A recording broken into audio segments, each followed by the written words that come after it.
ముచ్చట ఎదురు పడే మదనుడితో వరస ఎలా కలుపుట తెరలు విడే తరుణములో తెలియనిదే ముందట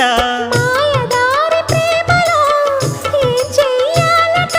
మోయలేని హాయిలో ఒళ్ళోకొస్తే చాలంట బయట కొంగు ఎంతో మంచిది జారుతున్నది